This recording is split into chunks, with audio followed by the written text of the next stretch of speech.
Springfield's Talk 104.1 and a good Monday morning, everyone. Streaming live, ksgf.com. We have the video stream as well, sponsored by Springfield Wraps. Excuse me. You can get that on YouTube, also Facebook Live. Sunny day, high of 70. Started out much cooler. We'll get a look at that first alert forecast coming up. Over the weekend, a couple of different things occurring. Budweiser releasing a very pro-American ad. This could have been pre-planned. You know, ad buys oftentimes go in cycles, and they're planned out way in advance. But it just seems to be it's a stark difference to their most recent social media ad campaign, of course, that has caused them a great deal of headache.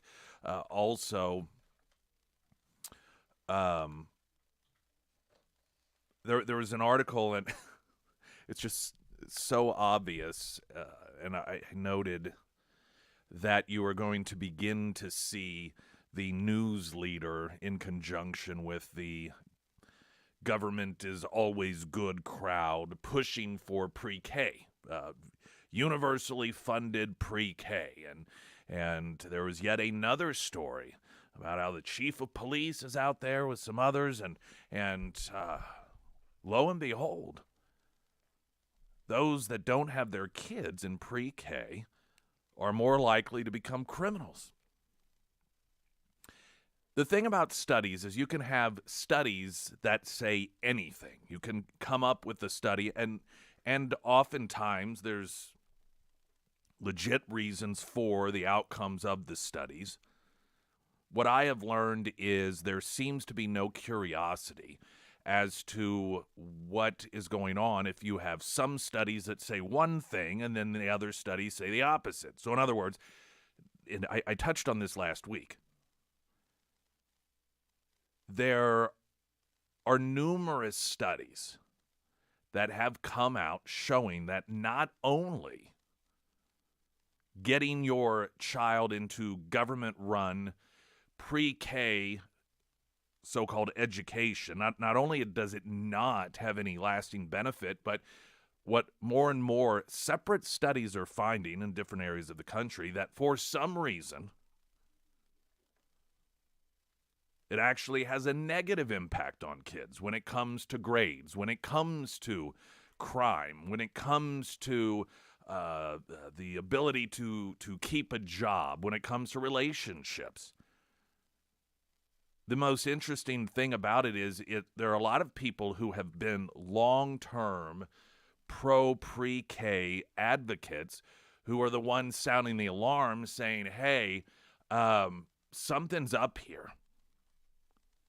And if we really genuinely care about children's education, we need to figure out what's going on here, not just continue to pull out a few random studies that indicate positive results and only focusing on those.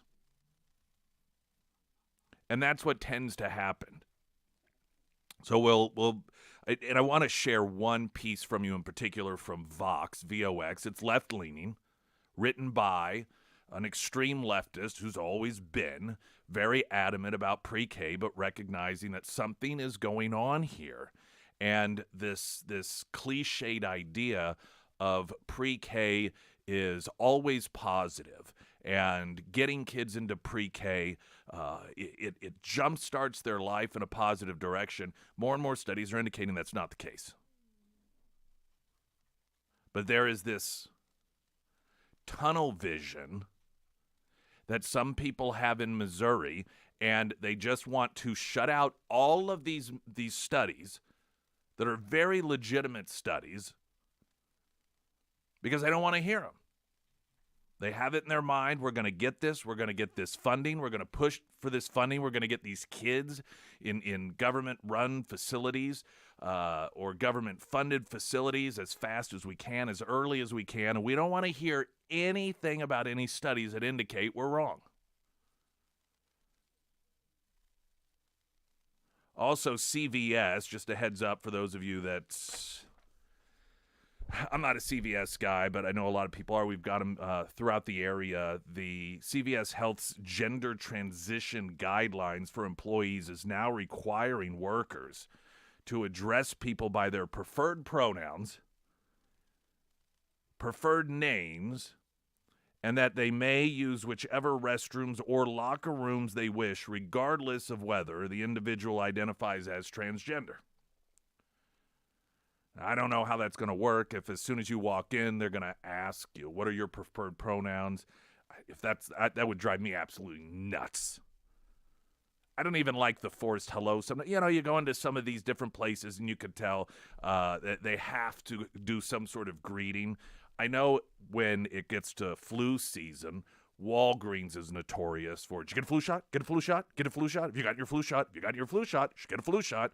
If CVS is going to turn into, what is your pronoun? Can we have your pronoun? What's your preferred pronoun? What's your pronoun? Pronoun. Jason Ryma with the latest news update.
First alert forecast, sunny day, high of 70. We got clear skies tonight down to 51, mostly sunny with a slight chance of showers and storms tomorrow, 78.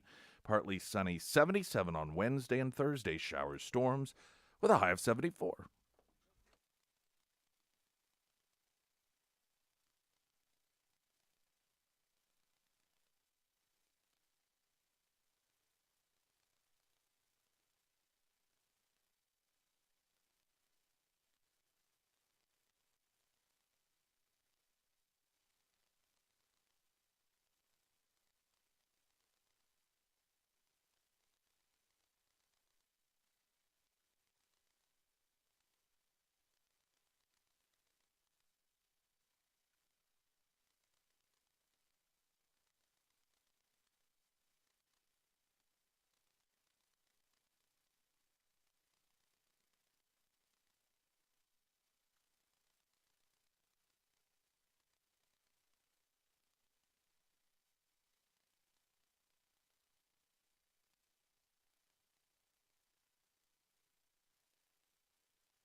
Garage Experts, #1 brand nationwide in the garage improvement space, and they do an incredible job. Turnkey op.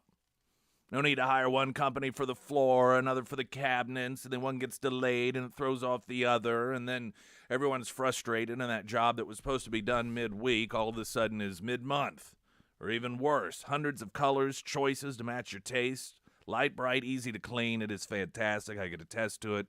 It's been, I guess, over a year now that I've had my garage, and I still enjoy it. My garage makeover, if you will. Transformation is a better term, I'd say.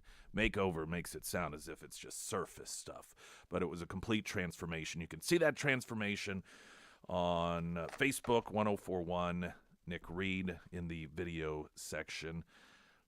Garage Experts, also under Nick's endorsements, ksgf.com. Budweiser releases new pro-America ad with iconic mascot in wake of Anheuser-Busch Mulvaney controversy. Budweiser's are releasing the new patriotic ad. The advertisement, which was released on social media Friday, features one of Budweiser's famous Clydesdale horses traversing the country from New York City to the Grand Canyon, passing by scenes in the American heartland as the narrator delivers a patriotic message.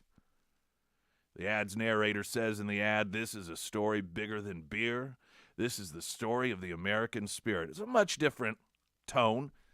It's a lot different than what they appeared to be reaching for just a few weeks ago.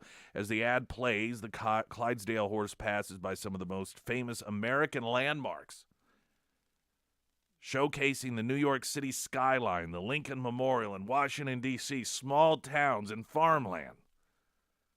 At one point, the ad showcases two people raising an American flag as one places her hand over her heart. It's almost too much when you hear it described.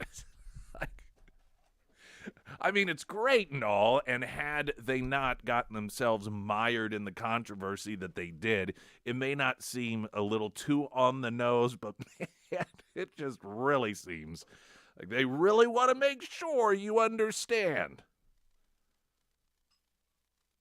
The ad's narrator says as the horse passes by the flag-raising duo and the Lincoln Memorial brewed for those who found opportunity and challenge and hope in tomorrow. They note that Anheuser-Busch has suffered that financial hit. One Missouri bar owner telling Fox Business last week sales of bottled Bud Light dropped 30%, draft by 50%. And, of course, this is all the Dylan Mulvaney stuff. It was all around that same time, and Anheuser-Busch, they were going to do this Clydesdale tour, right, which isn't anything unusual. This is part of what they've done in the past, marketing-wise. And then they decided they were going to cancel it. They said it was for the safety of their employees. And I thought, well, that just seems odd. It seems odd. What does that even mean?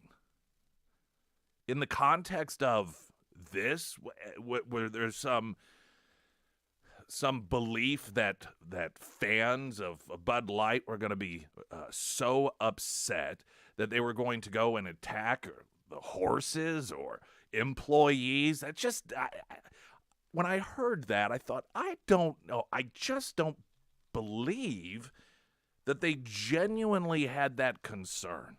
It's not like there were riots.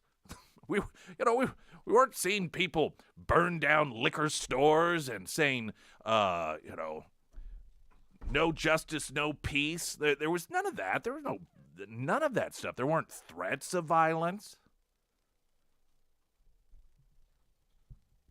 And so I thought to myself, it's like, what could be the real reason? That's what I'm always interested in. If it wasn't for genuine concern, and listen, maybe it was. It appears as if there are some people at Anheuser-Busch that are very out of touch with their customer base. So maybe they did think that's their customer base. They're going to come out and they're going to start randomly attacking our employees and the Clydesdale horses because they don't like this social media angle that we've been taking. I just don't think that's the case. And so I started thinking to myself, what could they be trying to avoid? On one hand, it's optics, I can tell you that. I don't believe that it would be safety. It would be optics. One of two different things. One, the fear that they would have customer base show up and protesting in some capacity. And of course, that's not positive. You don't want those news stories out there on top of the news stories at the different bars and the distributors talking about how you've got this diminished amount of alcohol moving. And it's just bad news, and then shares drop, shareholders get nervous and so forth. So there's that. But perhaps what they feared even more was that pro-trans activists, men dressed as women, were going to start showing up at these events, showing their support, and recognizing how this whole Dylan Mulvaney thing was really backlashing on them. And then the last thing that they wanted to have are news crews, local news crews, national news crews. And at these events, you got drag shows going on. You got all of these little celebratory activities that oftentimes accompany gay pride events. And they thought, this is not something that we need right now. I suspect it's one of those two, if not a little bit of both. Because it just never really seemed to jive, that the concern about employee safety. And, that's a position that you could take, and it looks like you're looking out for your employees and so forth. And while it can perhaps, I suspect that it was more about the optics of what sort of people would be showing up, either to protest or to celebrate. In the meantime, they want you to know they are very, very, very, very patriotic.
Hey, everyone. Sarah Myers. Hey, that's me. Man, yesterday it was windy. It was very windy yesterday. I lost my little portable building that was in my backyard. Yeah, it's like completely shattered. Oh, wow. Yeah, so I got to clean that up Well, today. my wife last night, she said, "You know why the fireplace door was open this morning?" And I said, "No, other than it just so windy, it could have caused it to do that." And she said, "Well, I'd take a lot of force." I was like, "Well, I don't know what else it would be." I wasn't using the fireplace, but yeah, it was certainly windy. It was very, very windy. So if you are out there and you notice that maybe you've had some shingles blow off of your roof, or maybe you've had some damage because of that wind, I do want to recommend my friends over at the Pyramid Roofing Company. Now, Josh and the Pyramid Roofing team, they can come out, they can give you a free estimate, they'll get on your roof so you don't have to, and they'll see exactly what is going on. Maybe you are in a situation where you don't need a whole new roof. Maybe you've just had a little bit of damage and you need just a roof repair. either way, the Pyramid Roofing Company, they will be upfront and honest with you. They'll get you on your schedule, and they'll make sure that your roof is in top-notch condition once again. So if you do find yourself with some shingles that blew off because of all of that crazy wind that we had over the weekend, give Pyramid Roofing Company a call today. You can find all of their contact information housed at ksgf.com under the Sarah's Endorsements tab. What world do we live in when you got a panel discussion and the two exceptionally reasonable voices are Pierce Morgan and Bill Maher? This is, if you want a sign as to how extreme the Democrat Party is becoming, that is a signal. There is a California congresswoman by the name of Katie Porter, and by all accounts, she's a real piece of work. In fact, she's, I think, embroiled right now, and I don't know if it's her ex-husband but evidently he's accused her of being the physically abusive one in the relationship, that she's a domestic abuser. She also has really zeroed in on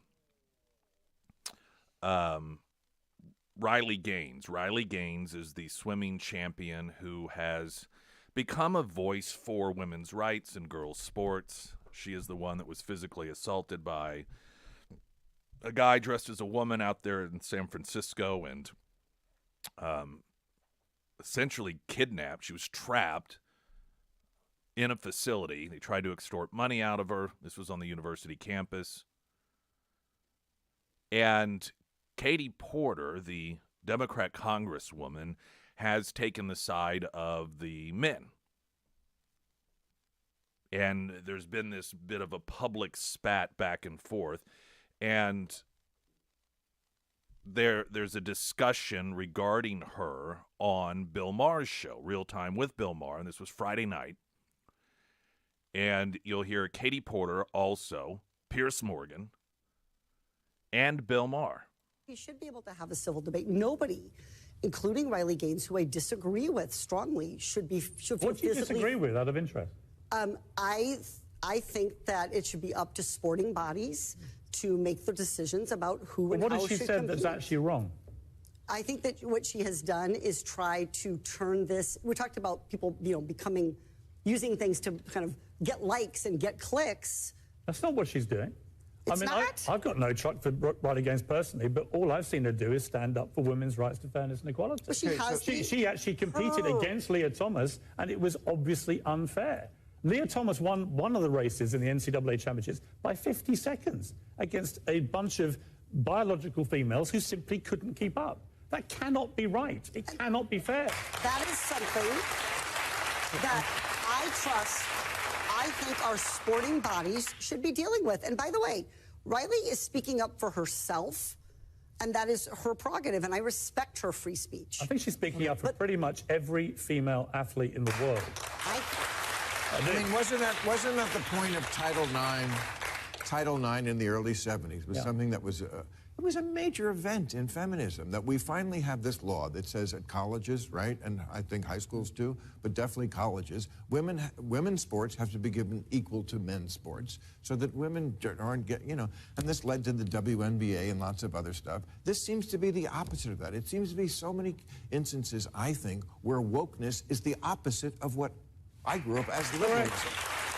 Liberalism was, let's give the women an equal shot. This is let's put a male in the swimming pool with the women. I don't get it. It's crazy. And meanwhile, trans people who genuinely want to compete at athletics and swimming or whatever it may be, they're the ones who are suffering here. They need to be found a way to compete fairly and justly. Well, what's your answer then? I think there's one or two answers. I think they either compete against their biological sex, as many of them did before, or you create an entirely new category for transgender athletes. And then they're able to compete fairly.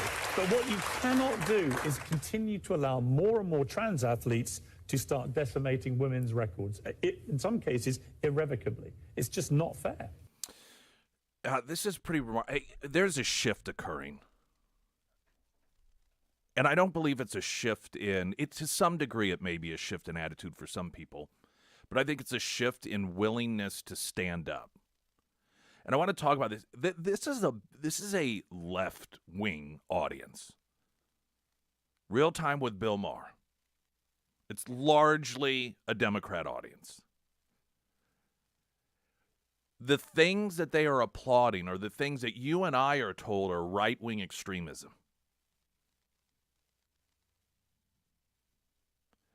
The statements that were being made by Bill Maher and by Piers Morgan and that left-wing audience were applauding are things that we're told are bigoted, are transphobic, are universally seen as being right-wing nutjob positions. But I think what we're seeing here is that it clearly is not the case. This conversation and that response is very, very, very good news. We're going to get a traffic update more in moments. The American Transmissions Talk and Text line 447 KSGF.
First Alert Forecast sponsored by St. Clair of the Ozarks Home Improvement. Sunny day, 70 for a high.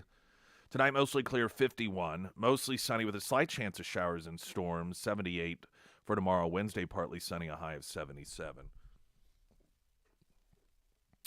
This issue of transgenderism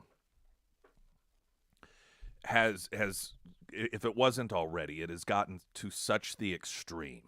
Those who are really pushing it, they are in the extreme minority. And I was playing audio in the last segment from Bill Maher's show on Friday, and Democrat Congresswoman Katie Porter is having a discussion with Piers Morgan, and Bill Maher, and they were in the context of women's sports just talking about, well, Morgan, it's so funny because here are the guys standing up for the girls, and you have this woman who has been essentially attacking what's her name? Riley Gaines, the female swimmer who's been out there acting as an advocate for female athletes, of which she used to be one in college, swimmer. Pierce Morgan and Bill Maher are making statements that are in line with what the left and the media and the Biden administration claims are transphobic comments that cause young people to kill themselves, and all of these scare tactics, the things that they claim are the extreme. But you have an audience of Democrats that are applauding them. Of course, you don't have to be a card-carrying Democrat to get into Bill Maher's show, but it's overwhelmingly a leftist crowd. And this is not good for the Democrats. I believe this is going to be another one of their defund the police sort of situations where they realize at some point it is going to bite them. They took the defund police position, claiming to be a champion of the communities of color, and then what we would learn over time is that it was the communities of color that disproportionately wanted more law enforcement, not less, in the cities. And then the horrific results of their defund the police, and it wasn't just the, quote, defunding itself, but it was the message that it was sending. That was the real long-term damage that was done, to the point that even if you turned on the funding spigot twice what it was before, it's not going to diminish the horrid results of increase of crime in whatever particular community it would be, Portland, San Francisco, wherever. Defund the police, in these different Democrat pockets. But because of the message it was sending, that police are bad and the people in charge of this particular city recognize that, and we stand by all of the rioters. We stand by Antifa. We stand by Black Lives Matter. I mean, we saw the money hand over fist. And you've got to recognize that while a lot of people may say, well, the rioters are different than the organization. But to the rioters that would go out there and commit these crimes, or even those that weren't necessarily committing crimes in the name of Black Lives Matter, but just felt this sense of security and committing an increase in crime, all they know is that if they did bother to turn on any sort of news report, is that here you've got these massive corporations that are pouring money into the anti-police cause. So it created this atmosphere of anti-police that many Democrats, with the exception of a few extremists like Cori Bush, began not only backing away from the Black Lives Matter, the defund police movement, but actually began trying to claim Republicans were the ones that wanted to defund police. I believe the same scenario to a degree is going to play out when it comes to all this transgender stuff and the surgeries of children, that there's going to be this realization that in fact most people aren't supportive of this stuff. That most people who don't hate transgenders, that are perfectly fine with them living their lives, also don't believe, though, that everyone else should play the same make-believe world that they're playing. And you certainly shouldn't have girls losing out on scholarships, losing out on opportunities, and doing, as Bill Maher pointed out, the exact opposite of what Title IX was supposed to be about. Title IX is irrelevant with what the Biden administration has done.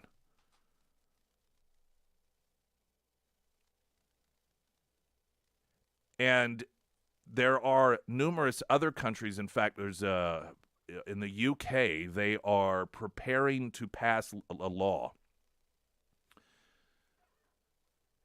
that says if a child, if they recognize that a student is changing pronouns, changing names, beginning the process of identifying as transgender, that they will be required to tell the parents, not hide it from them, like a number of blue states in this country are doing.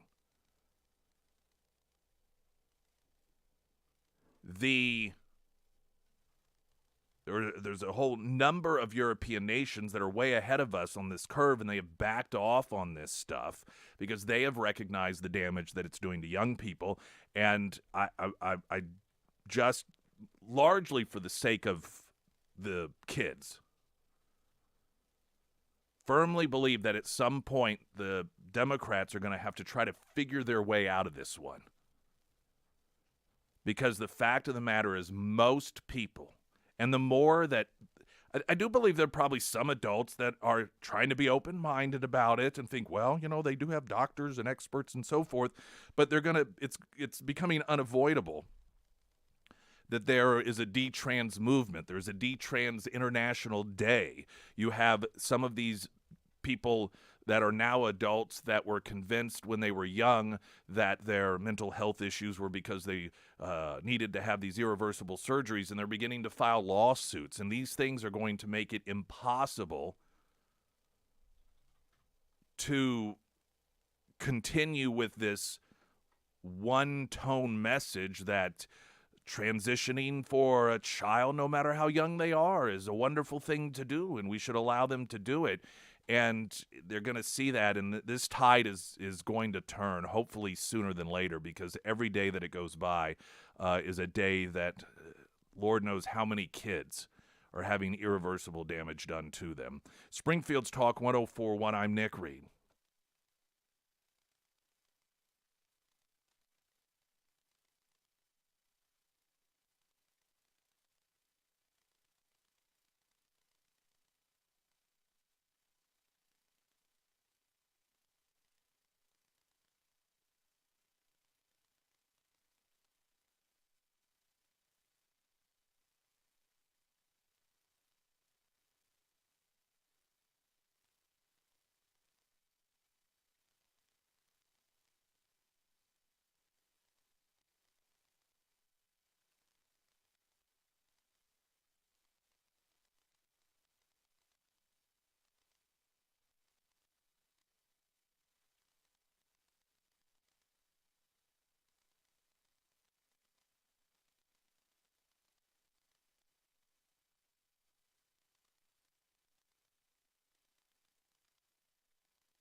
I have this sense that the only people that are going to be talking about the single largest and most damaging national security leak that we have seen in a very long time in this country are people who are on talk radio and maybe like Tucker Carlson and so forth. I don't know. To me, the whole thing screams something else is going on here. And I say that just based off the expediency in which we went from this happened to finding and arresting the individual. Of course, there's the 21-year-old component to this, and many people ask, questioning why or if he would have access to information that was this sensitive. And many are noting that in and of itself just doesn't add up.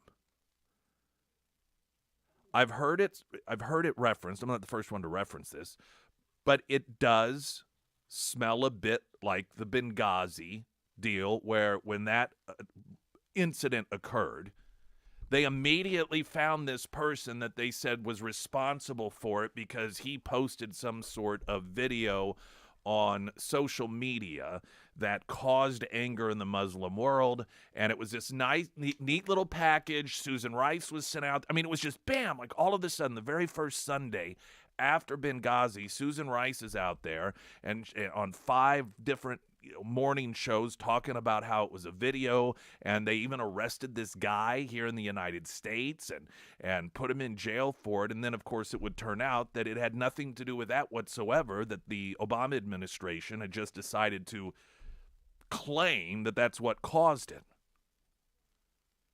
For reasons, of course, we're not ever supposed to talk about. As Hillary Clinton famously said, what difference does it make?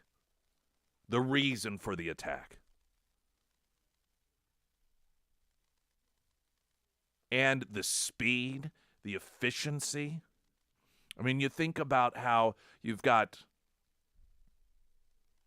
I know there's a 2-tiered justice system in this country. How difficult of a time the administration is having finding people who firebomb pregnancy care centers in this country, yet this guy they managed somehow to just find lickety-split as fast as can be.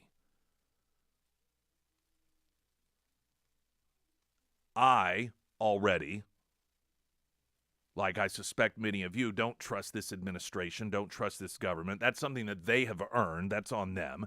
That's not me being paranoid. That's not me being a conspiracy theorist. That's me learning, recognizing behavior. And we have a government that just doesn't tell us the truth about these things. Whether it's claiming that our border is secure or that a train derailment in East Palestine was, no big deal whatsoever, and there were no reasons to worry about one's health in that particular, town in America. Whether it is claiming that a spy craft from communist China was just some sort of device that was floating around, not gathering up any information. Of course, we learned all of that was not true. I don't know that there is any position that this administration has taken on something that is somewhat controversial in which it hasn't turned out that they were lying to us.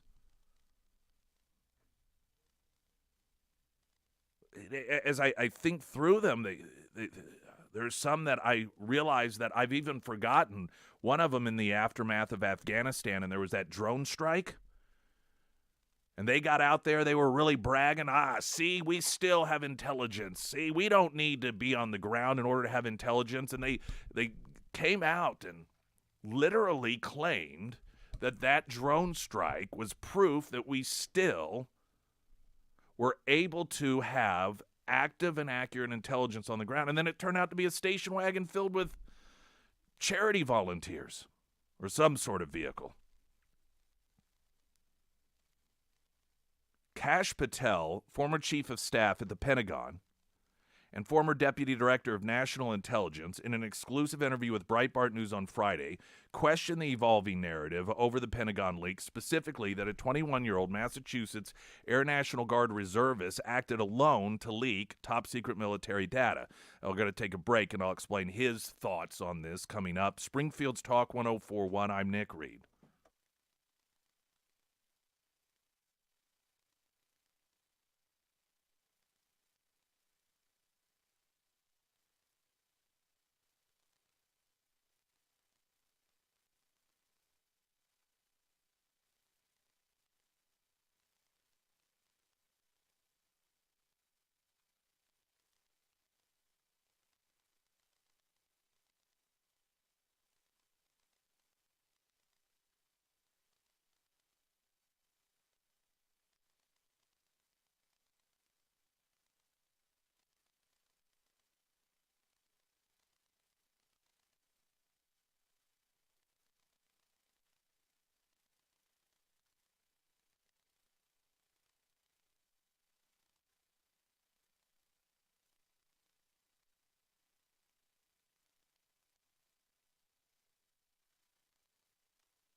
A couple of your text messages, and then what Kash Patel, former chief of staff at the Pentagon, former deputy director of national intelligence, said regarding his thoughts on this Air National Guard leaker. But this is one of my favorite things to do, is to be able to welcome a new solid partner to the station, to the morning show, and in fact, that's what Sarah Myers is going to do. Yes, we have a new partnership. Yeah. Now give a warm welcome And to... I got a whoop. Yes, whoop, whoop.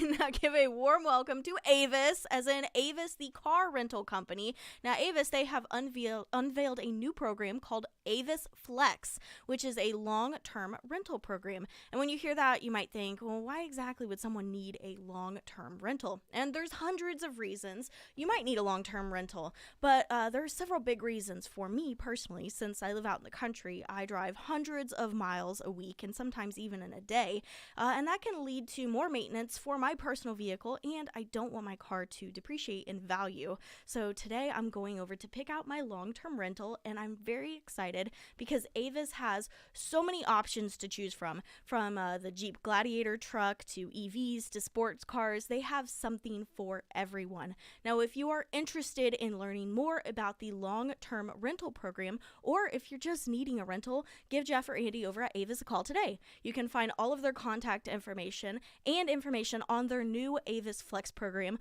All of that's going to be housed at ksgf.com under the Sarah's Endorsements tab. A number of you on the American Transmissions Talk and Text Line noted the length of time it has taken to find the Supreme Court leaker. And that's never going to happen. If it hasn't at this point, they've essentially said, well, we tried. Again, that is a perfect juxtapositioning. And the difference in approach, the difference in results that this government, that within the Supreme Court world, clearly only a very limited number of individuals would have access to that opinion that would get released early, yet they were totally and completely unable, with all of the resources, after months of interviewing, couldn't figure out who it was, yet this they found, bam, quick as could be. Patel, a former federal prosecutor, also former chief of staff at the Pentagon and former deputy director of national intelligence, said he does not believe, quote, for a single second this guy, a 21-year-old Air National Guardman, ran this operation alone, end quote. Patel said first, the suspected leaker would not have had access to the information without someone within the Department of Defense or the intelligence community giving it to him, providing it to him, or telling him it should be put out there. He said, quote, it's just not possible. He said even though he worked in the information technology, aka IT, he still would not have had access to the information. He said, quote, you can be the biggest IT person in DOD, and you are still compartmented off of the actual information. Almost never does an IT person need to know, as we say, the substance of the intelligence. Their job is to provide the secure information system around it to protect any disclosures. He went on to say this is crazy sensitive stuff. 99% of people who have a top secret SCI clearance don't have access to this information. And me, as the former deputy DNI and chief of staff of the DOD and publisher of the President's Daily Brief with the highest security classification, knows that literally there is not a lot of people in the U.S. that have access to this kind of intel. It's done for a reason, so this doesn't happen. Patel said while the Joint Chief of Staff's daily briefing produced by the Director of Intelligence goes out to thousands of people, there is underlying contributing information that is compartmented and goes only to a very few people. The underlying intel that's very sensitive because it exposes how we got it, who we got it from, when we got it, and whether we can get it again. How is that delivered? The Air Force confirmed to Breitbart News that the leaker, alleged, is Airman First Class, which is the third lowest enlisted rank in the Air Force, and is a cyber transport systems journeyman, which is essentially an IT technician. He entered the Air Force, or the Air National Guard, September of 2019.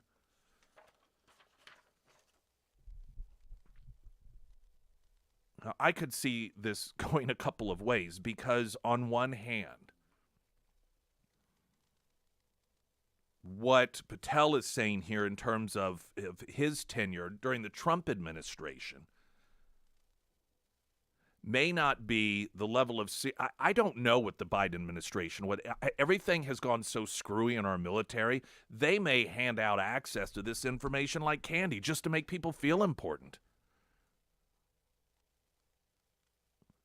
I don't know that that's the case, but what I've learned is not to be surprised by anything from this administration. So it could very well be something far deeper and far beyond what it is that is being presented, or it could be as simple as complete and utter, consistent incompetence within this administration. The one thing that I'm relatively sure of is that we'll never know for sure. News in 60 seconds.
Springfield's Talk 104.1. Welcome to the show. My name is Nick Reed. Any of the show you do miss, we have the on-demand section. We also, well, you can go back and watch the video feed. It does feed live. Sponsored by Springfield Wraps. On Facebook, that would be 104.1 Nick Reed. And also on YouTube. And then, of course, once the live stream is over, you can go back and revisit it if you would like to do so. In Chicago, hundreds of teenagers stormed the streets downtown Chicago, smashing car windows, attacking bystanders, sending panicked tourists running from the sound of gunfire. A woman who identified as a Chicago native told Fox 32, as the unruly scene played out, "Where are their parents at? That's my question." Can we get past that question? They're not there. They may be there, but they're not there. Fox 32 cameras captured videos of teenagers crowding the streets, police seeking to restore order to the area. But here's the thing, and this is the culture that I was talking about earlier in these generational after generationally run Democrat cities. They know that ultimately they, as the rioters, the criminals, are the ones who are in charge. They know that it is a left-wing run city that is hostile towards law enforcement. They know. Large groups of teens were seen blasting music from Bluetooth speakers and roaming in front of traffic, some attempting to gain access to the city's Millennium Park, which is off limits to those under 21 after certain hours, and the Downtown Art Institute. They know nothing's going to happen to them.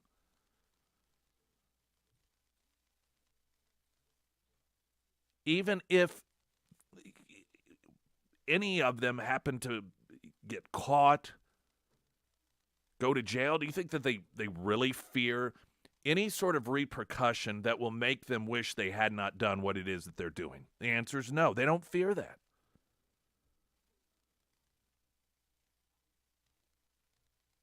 I remember years ago reading about areas of South Africa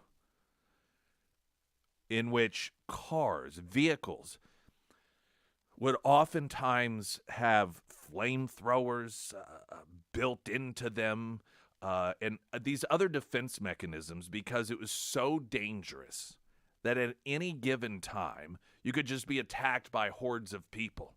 And thinking, what a nightmare.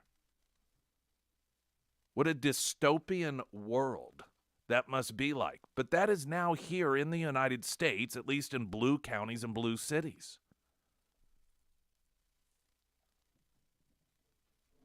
Some teens in the group began jumping up and down on cars, smashing windows, attacking people inside.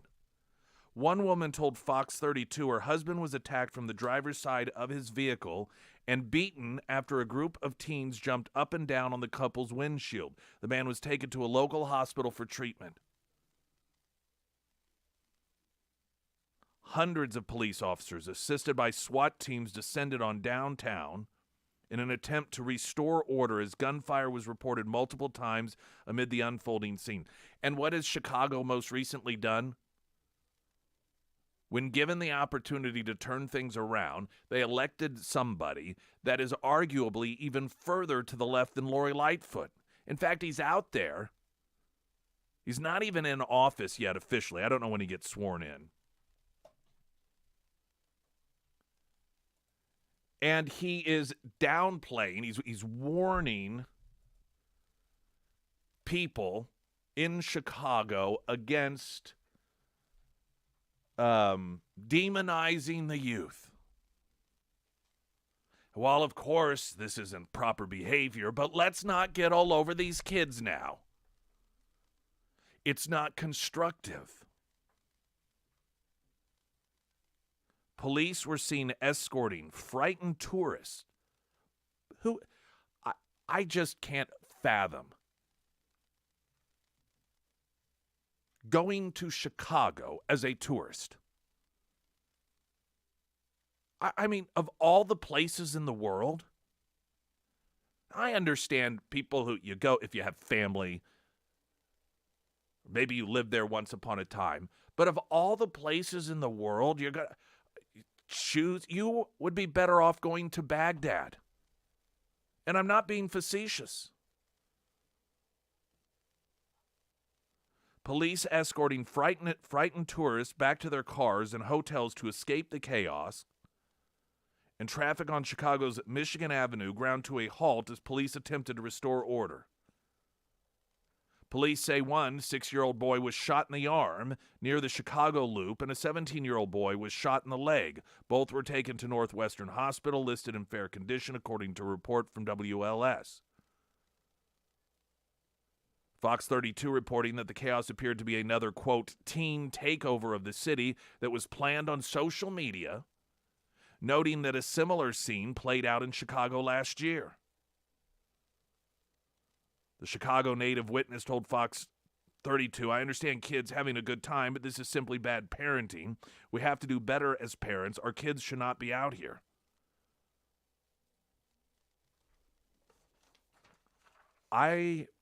Everyone's got different tastes, different ideas about what a nice vacation is, but why Chicago is beyond me. And how it is that law enforcement, why anyone would be in law enforcement in Chicago is beyond me. Now, I understand, again, it's easier said than done. It's easier to say, well, I would just quit my job and move my family elsewhere. That's an easy thing to say. But at some point, for Pete's sakes. Jason Reimer with the latest news update.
First alert forecast sponsored by Navant. Employee benefits that work. Sunny, 70 for a high today. 51 overnight low. Mostly sunny tomorrow. There's a slight chance of showers and storms. High of 78. Partly sunny, 77 for Wednesday. And then Thursday, showers and storms with a high of 74.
Sarah Myers. Beatles property maintenance. First things first, Beatles is spelled Beadles. And what do? Well, they do a variety of home repairs and maintenance. I'm really excited, actually, because I have Bruce and the Beatles property maintenance team coming out on Thursday.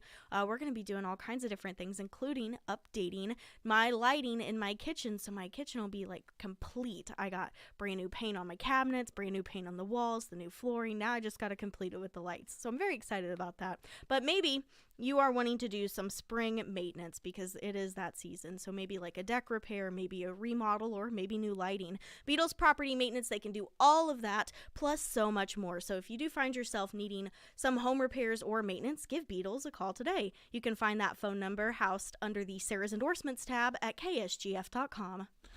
This mayor-elect responding of Chicago to the complete and utter lawlessness as teenagers stormed the streets, jumped on vehicles. You had law enforcement trying to help tourists escape as if it were Afghanistan. People drugged from their cars and beaten for no reason. You know, back in my day when these things happened, it's because there was like a Rodney King beating or something. Now it's just, they don't even need a reason to do it any longer. The mayor-elect said, in no way do I condone the destructive activity we saw on the Loop and Lakefront this weekend. It's unacceptable and has no place in our city. However, it is not constructive to demonize youth who have otherwise been starved of opportunities in their own communities. So in other words, it's excusing it. This is what I'm talking about when the apologist for this sort of behavior. They'll come out and say, hey, this is wrong. I don't condone it. However, here are the reasons that they did it, and we can't really blame them for it. No accountability. None. In fact, the behavior gets encouraged by that sort of position. Nothing to do in Chicago. We need to find things for them to do and places for them to go. They don't have parks in Chicago. They don't have youth and activity centers.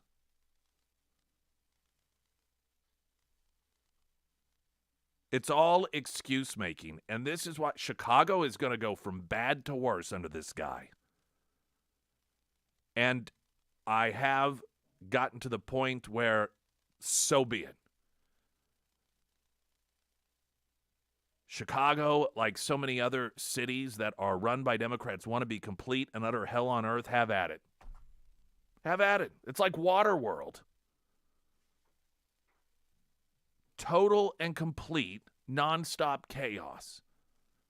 And then they have an opportunity to fix the problem by putting someone else in charge, and instead they just put a carbon copy in terms of approach of what has been a problem over and over and over again.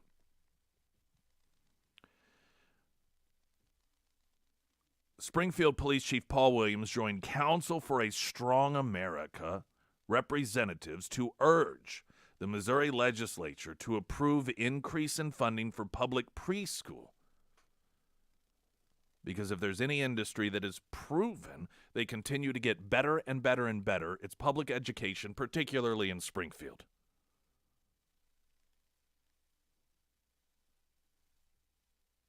So he's pushing along with his Council for a Strong America to increase funding for public preschool and for family and provider subsidies for childcare, as well as targeted tax incentives to strengthen childcare.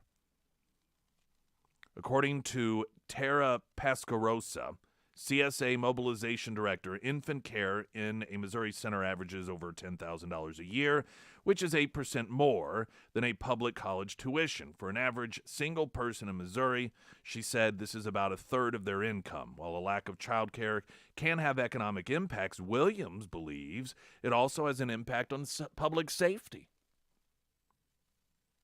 Quote, it's a pay us now or pay us later situation when it comes to kids in crime. Adults who don't get quality support and early education when they start out are more likely to be involved in bad behavior and criminal behavior, and it's something I absolutely see. Now, this is contrary to what numerous studies have indicated. Williams noted that the Springfield Police Department has seen an increase in 13 to 17-year-olds involved in violent behavior. He cited findings from Alabama's pre-kindergarten program, where students who attended preschool had lower rates of discipline and behavioral fractions in grades 1 through 12. Recently, the Springfield's Mayor Commission for Children found children who attend preschool programs are more prepared to learn once they get to kindergarten than children who don't. Now, those of you who listen to this program, you know what this is. This is, as I noted some time ago, as soon as Mayor McCheese got reelected, there's going to be this push to increase your tax dollars towards this pre-K stuff in Springfield. The problem is, while they may pick a study, and I don't know the breakdown of Alabama's study, but I do know that there have been more and more studies over time from people on the left, that were seeking to do deep research to further prove that pre-K is a positive, and they're finding out that that's not what many of these studies show. And I'm going to share with you one of those articles coming up here, because I do think, and this is where the news leader is negligent and just acting as propaganda, because they don't note all of these other studies out there that say the opposite. And I believe that if you are going to provide a position, give a platform to people that are making claims regarding pre-K education, you ought not essentially let them write their marketing pieces as news leader stories, but instead you should give a full scope of what is going on in the landscape and how many others have noted in other studies that these are not the common results. I just don't know what is so difficult about this. So we, right here, will provide you some of that information coming up next. Springfield's Talk 104.1, I'm Nick Reed.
A1 Custom Car Care, all of your car care needs. Check engine light. Don't ignore it. It's telling you something.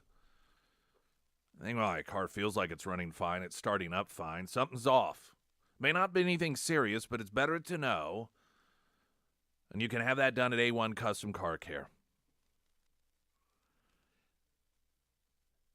There is, and we're going to see a consistent drumbeat from the news leader of one-sided reporting regarding the need for pre-K funding in the Springfield area.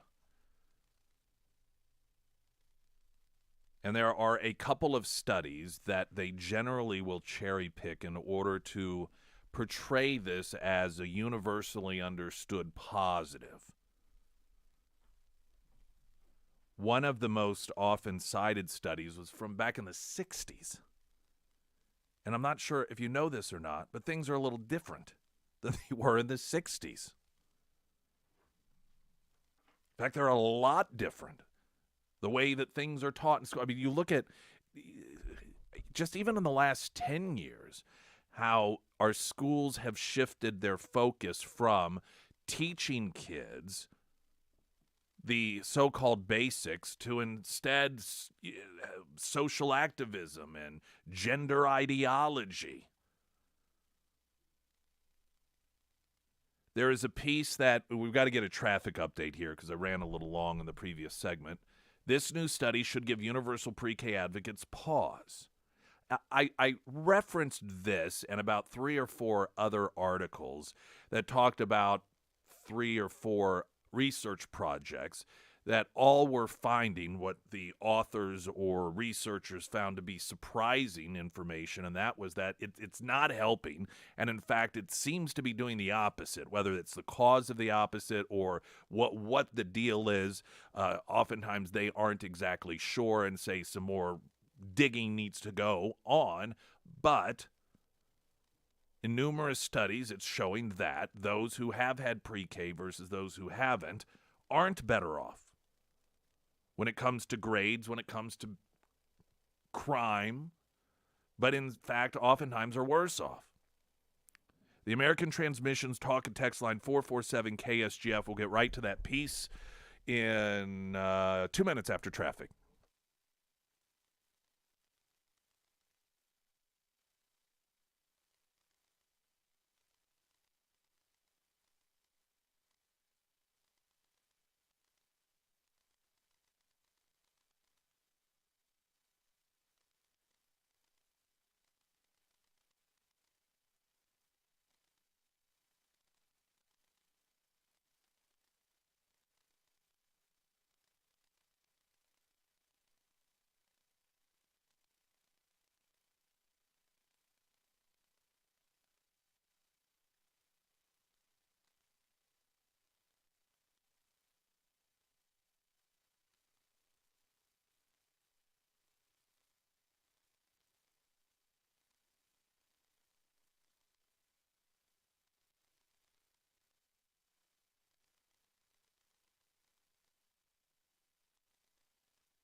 First alert forecast, sunny 70 for a high today, clear 51 tonight, mostly sunny with a slight chance of showers and storms, high of 78 tomorrow, Wednesday, partly sunny, 77.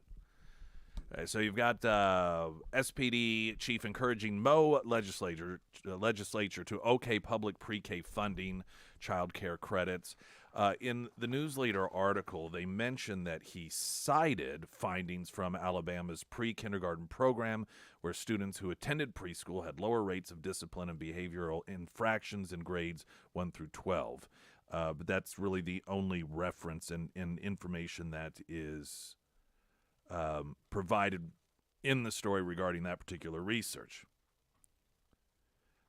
Also part of this push is retired Army Brigadier General Daryl McCall, who said that the lack of pre-K is negatively impacting our national security. Recent data from the Pentagon, which we fully trust, don't we, found more than 75% of Americans between the ages of 17 and 24 cannot qualify for military service without a waiver due to health problems like obesity or involvement with crime or drugs, and evidently that's because kids didn't get into preschool. So I grabbed this story, Ezra Klein, Left Wing, piece titled, "This New Study Should Give Universal Pre-K Advocates Pause." Now, incidentally, I'm not saying that this one particular study that this story is written around is the end-all, be-all.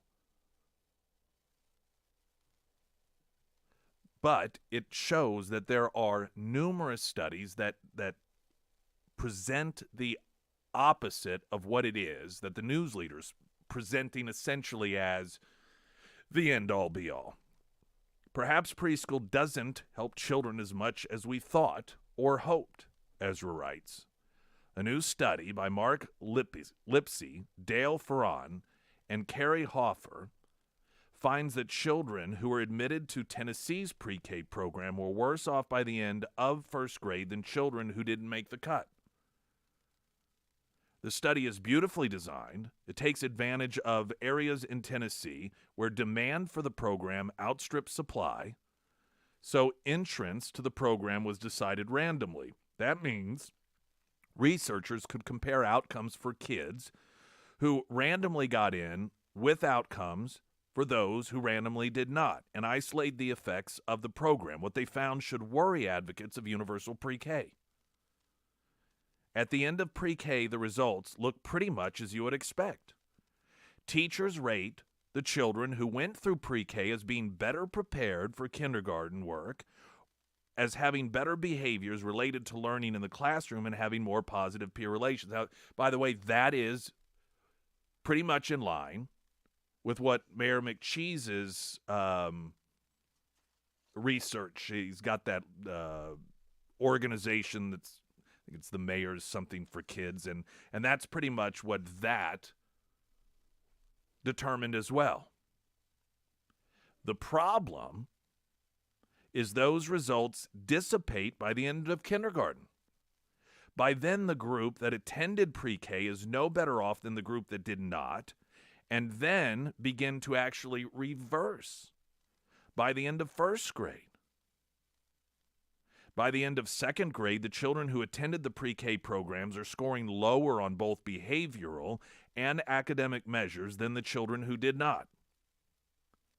The researchers admit that they're, quote, perplexed by the findings, but note that their results echo the findings of the Head Start Impact Study, which was also unusually well-designed, randomized experiment.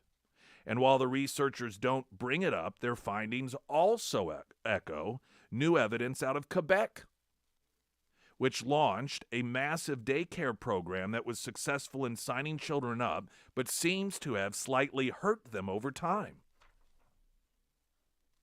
All of this flies in the face of earlier research showing tremendous lasting benefits for pre-K, but that research consists of evaluations of programs that existed 40 or 50 years ago.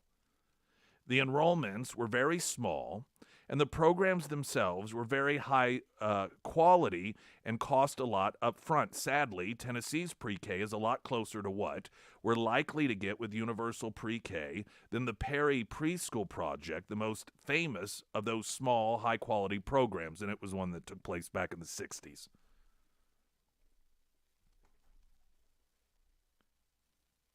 Now, in the research apparently that was cited by Chief Williams, the Alabama pre-kindergarten program, that is more recent research, I believe, than what is often cited with the Perry Preschool Project. But as is noted in this piece, there are numerous projects that the Head Start Impact Study, the study out of Quebec, and others that are giving this consistent and concerning evidence that pre-K, universal pre-K, is not beneficial long-term to kids. Now, does that mean that it in and of itself is damaging? Are there other components at play? I suspect there are a lot of components here. Arguably, potentially one of them is kids that don't go to pre-K are more likely to have a family member, be it a mother, a father, a grandparent, that is spending those early formative years with them instead of just another, teacher. And research has shown the tighter knit families are, the more time that family spends together, the better off the kids are. So it could be a byproduct of that. There could be a whole litany of reasons.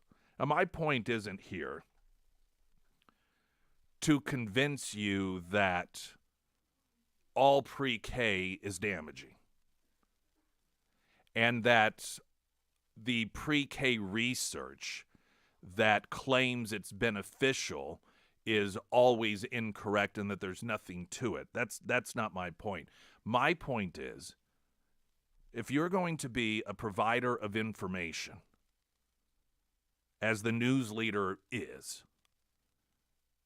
and you have a push for pre-K, and you are putting out there quotes from individuals who they clearly want the universal pre-K here. This is something they're pushing for. It's something they're lobbying for. They're going out on this marketing tour. And the news leader is covering that, which is fine, but you should not ignore the massive amounts of studies that say contrary or that provide contrary results, because then you're just propaganda. You're not a provider of news. Now, I believe probably some of this is just a lack of critical thinking, that you have these people that clearly are experts in their field and they're providing this information and they're citing a study that, okay, I can Google and that study actually occurred, and so that's all I need to do in terms of providing news. But there's much more, or there should be much more to it. I mean, my first thought, anytime somebody pushes an expansion of government or not government or whatever it is, and they utilize a study to bolster their credibility, my first level of curiosity is, well, are there other studies that are, is this pretty universal? Are there studies that say contrary? Who funded those studies versus that study? And we just continue to seemingly operate with a lack of intellectual curiosity and essentially writing up news stories from press releases. No one benefits from that. Springfield's Talk 104.1, I'm Nick Reed.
Greene County garage doors, most of us at some point, it's not the sort of thing we necessarily think about. You open it, you close it, you open it, you close it.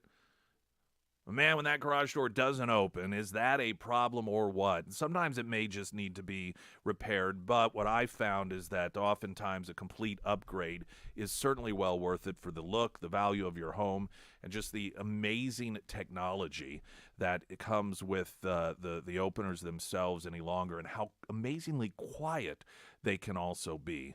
I found out the one that I've been using is around 40 years old or so, and it still trucks along, but it is loud. It's probably not as efficient as the new technology is, and that's where you get the good folks at Greene County Garage Doors to come to a consultation for you, whether you're a business, residential, and just see what sort of upgrade you can get with Greene County Garage Doors.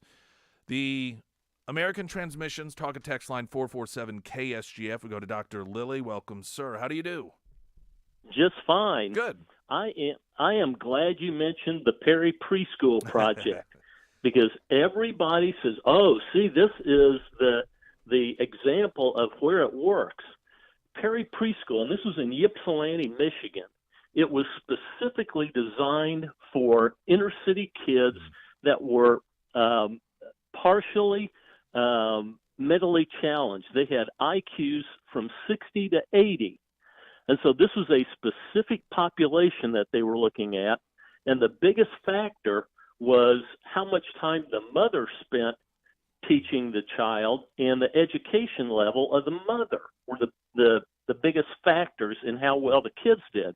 And it specifically mentioned in the report that you could not translate these results to the general population, because they were looking at a specific population, and it was not transferable to the general population. So everybody uses that report, and the report was very specific, and it said you can't use this as a general rule. Well, not to mention that it was like 60 years ago. Yes, I mean, and I've got a PDF of the report. And you could tell it was done on it. It was a scan. It got scanned. It was done on a typewriter. Well, sure. Because it was back in the mid '60s when they did the thing. So it was and then the group that ran that several years later, they ran a follow up report. And they said, "Oh, look, for every dollar we spend, we're saving $16 or some large number of dollars." Well, the vast majority of that, 70 or 80% of that, was because you're saving on prison, because they said, there were some people that didn't go to preschool went to prison, and that they had a huge cost associated with going to prison. So, they took the figures, right, even on, fairly decent research. But, yeah, and I know you mentioned the Head Start impact. Mm-hmm. And, yeah, I looked that up, too, back when I was on the school board. And by the time they got to the first grade, there was no difference. And that was a good report. There was thousands and thousands of children in Head Start and in non-Head Start programs that they compared. Well, part of what I guess it annoys me to a great degree is some of this stuff, the claims that they make. I'm like, okay, we're stretching here a bit. And the news leader cited that retired Army Brigadier General Darren McCall said that the lack of investment in early childhood education has negatively impacted national security. So it almost becomes like the global warming thing. It's like everything that happens, it's because you're not doing this one thing that they're pushing. And at some point, it just goes a little overboard. Now the news leader, which I'm sure they were provided this stat from McCall, they note that the recent data from the Pentagon found more than 75% of Americans between ages 17 and 24 can't qualify for military service without a waiver due to health problems like obesity or involvement with crime or drugs. Well, I don't know that necessarily is the reason that we may have national security issues in this country when you look at how the military is being run from the top. And I'm not saying that it doesn't have an impact, but to claim, number one, there's just a lot of leaps going on here, that the reason that 75% of Americans between 17 and 24 couldn't qualify is because they didn't have pre-K. And then in addition to that, that's the reason that we have damage to our national security. There's a lot of connecting of dots here that seem pretty random. You bet. Dr. Yeah. Lilly, thank you for your input. I appreciate it. No problem. Bye. All right, bye-bye.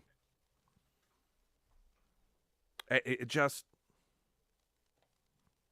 it must be more difficult than I understand to provide news. My simplistic approach is the recipient of the information I'm providing. Are they going to have a full, as best as possible, understanding of the subject matter? And it just seems more and more that that's not the case. It's all one-sided, or it's tunnel-visioned, or it's exactly the information that the people who are pushing an agenda want you to have without anything else attached to it.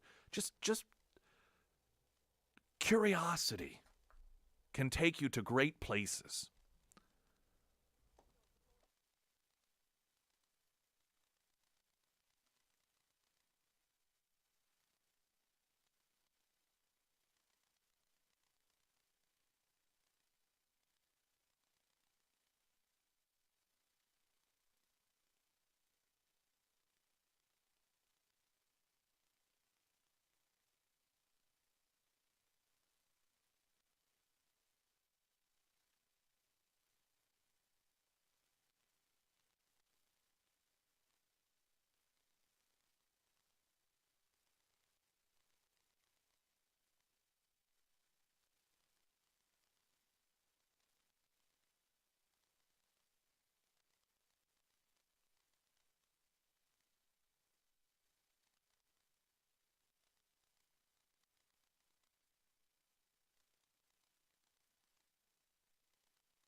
All right, now you really want to get people upset this morning with something very controversial? We'll have to post this story.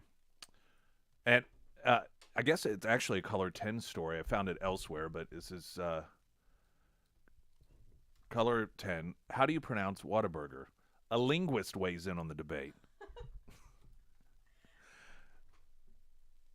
They write, hundreds of Whataburger fans found themselves questioning reality last month, but not because they found out that they sell Snuggies in addition to burgers. Rather, it's because they were told that they may have been pronouncing Whataburger wrong their entire lives.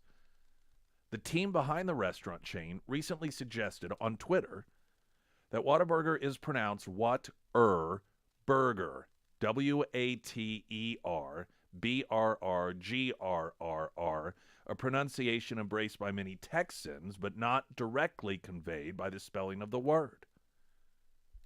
Now, somebody made fun of you because you pronounced it like that. Well, do you remember? Yes, I do remember, and evidently I say it the Texas way. I guess so. Yeah, I think I say Whataburger. I don't. I say it so fast, well, I don't see, know. That's the same with me. And so then if I'm asked, how do you say it? I'm thinking about it. So then I don't know that when I'm thinking about it and I say it, if that's the way I actually always say it. I just don't know. It's very confusing. Making matters worse, they write, or murkier rather, is the fact that Whataburger's own commercials have featured several different pronunciations, including those that sound like Whataburger, Whataburger, Waterburger, Whataburger. So they eventually went, and they note that the restaurant is being careful not to take a firm stance, that they're essentially just, staying out of the debate, staying out of the argument, and giving a little something to everyone, because whether it's through social media or other forms of advertising, they've pronounced it just about any and every way that one could possibly do so. Now, they talked to a Dr. Lars Heinrichs, a professor of linguist at the University of Texas at Austin. He said possibly the confusion and non-committal nature of Whataburger's PR people might have something to do with the evolution of the Texas accent since the 1950s when it was founded. You know what? I think it's just different people in different parts of the country pronounce things differently. I don't think it's really that ultimately complicated. The one thing about it that, whether it makes it more or less complicated, is they apparently are not giving it an official pronunciation, so people can just continue to debate it and not have one official form. So I don't feel bad any longer. Because, whenever we were discussing it opening, some people dogged on me for the way I pronounced it. They really gave you the what for. Yeah, well, sounds like I'm in the clear, at least according to Whataburger.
I believe it was one day last week. I noted that we were going to have a guest on from the Southeastern Legal Foundation to talk about Brooke Henderson and Jennifer Lumley, and they had filed the first in the nation lawsuit back in August of 2021 against the Springfield Public School District's mandatory anti-racism, as it's called, training, which actually is racism, as is most things with progressives. They Trojan horse things. They claim that what they're doing isn't what they're doing, and promoting this as anti-racism. And we revealed much of the materials that were actually racist, that they were forced to go through, like so many others within the district. Well, a judge had ruled against them, but also was going to punish them by making them pay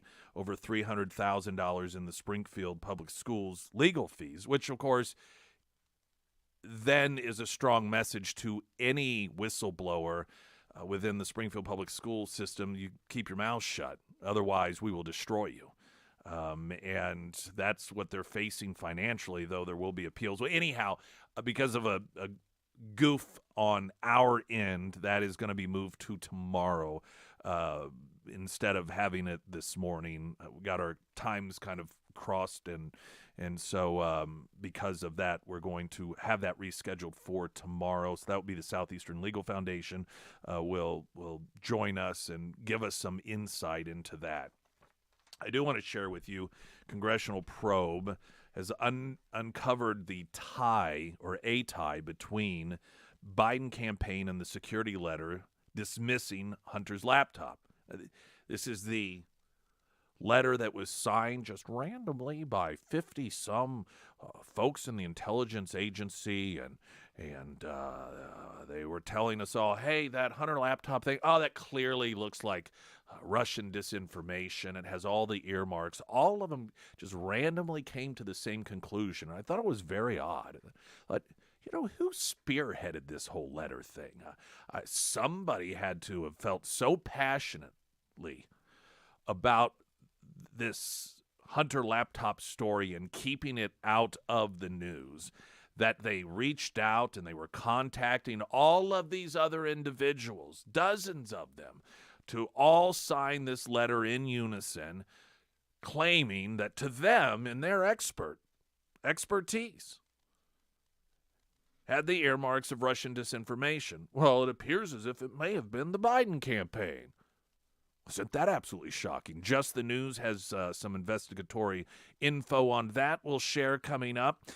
We are streaming live on Facebook and YouTube, so you can watch video of the program as well as audio. That's sponsored by Springfield Wraps, who also designed the KSGF studios. And now, Jason Rima with the latest news.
First Alert forecast sponsored by St. Clair of the Ozarks Home Improvement. Sunny, 70 for high today, mostly clear. Low of 51 tonight, mostly sunny with a slight chance of showers and storms tomorrow, high of 78.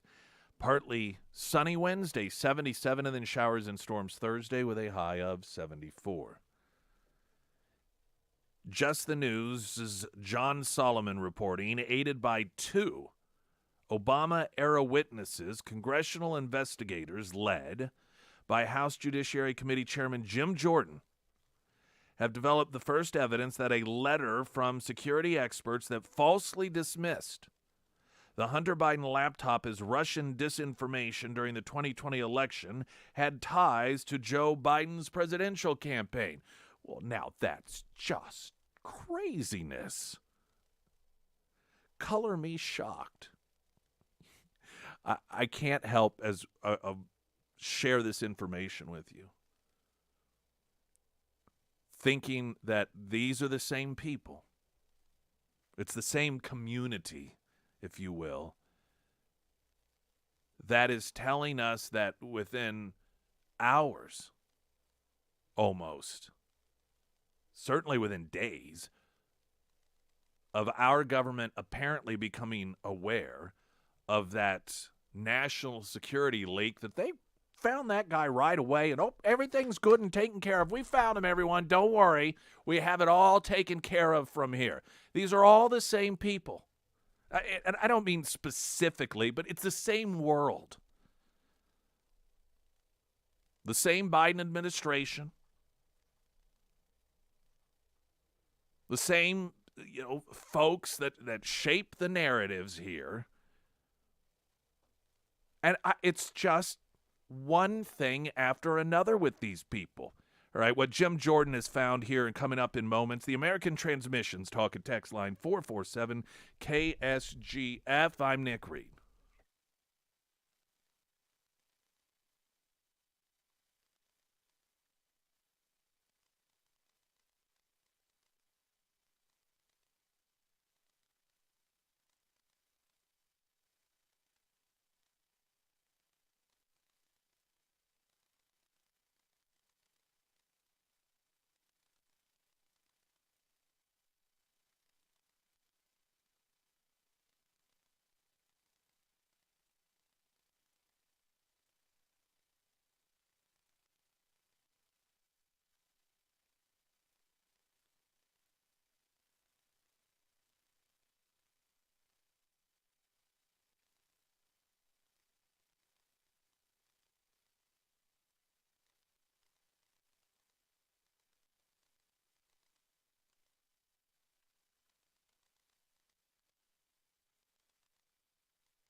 Emily Johnson, House Theory Realty owner, also broker.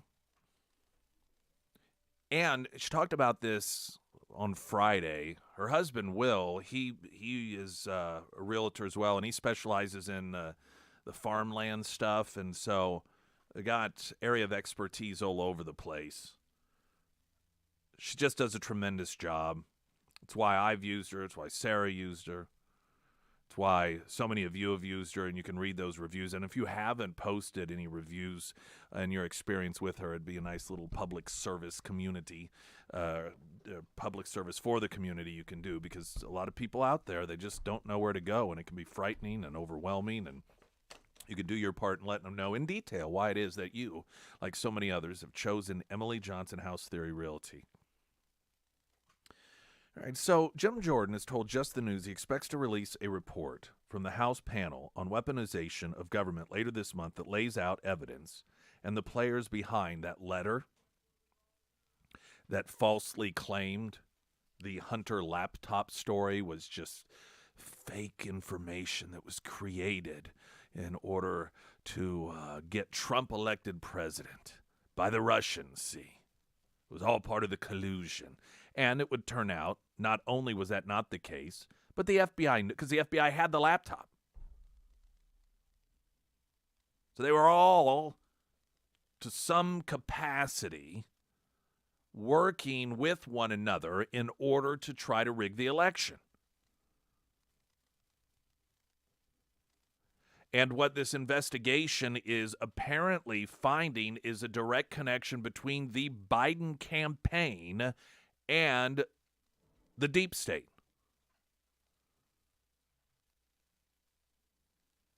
He says that that the players behind the letter, which many Republicans now say was a consequential interference in the last presidential, well, of course it was consequential. Jordan said during an interview last week on the John Solomon Reports podcast, it was all done with politics, and it looks like there was some real connection with the Biden campaign. He declined during the podcast to be more specific because there are still more witness interviews being conducted this week. For most of the last 2 years, the letter from 51 national security officials has been portrayed as an organic effort from the intelligence community to raise concerns that the emergence of Hunter Biden's laptop in the fall of 2020 could be tied to a foreign power. The laptop has since been proven authentic, and the Office of the Director of National Intelligence has said it did not involve a foreign disinformation campaign. Well, lo and behold. Before the letter was debunked, however, it was used to censor stories online in the New York Post, Just the News, and other outlets in what has been described by former President Donald Trump, Jordan, and many others as interference in the election that kept voters from understanding influence peddling allegations surrounding the Biden family. Jordan said his investigators have derived valuable information from transcribed interviews from 2 former CIA officials from the Obama era. Former acting director Mike Morell and Nick Shapiro, a former advisor to ex-director John Brennan. Jordan said, quote, "It seems to me that one of the key players here was Michael Morell, that he was one kind of coordinating this, working this together, and then there are a few other folks. We have talked to Nick Shapiro. Mr. Shapiro, I think, was the one kind of coordinating the outreach to the legacy media and how they wanted the story presented. Morell currently works as a contributor at CBS News. A spokesman for CBS News did not immediately return an email seeking comment from Morell or the network. Shapiro, who worked as a former President Barack Obama's national security spokesman before rising to deputy CIA director under Brennan, did also not immediately respond to requests for comment on his consulting firm.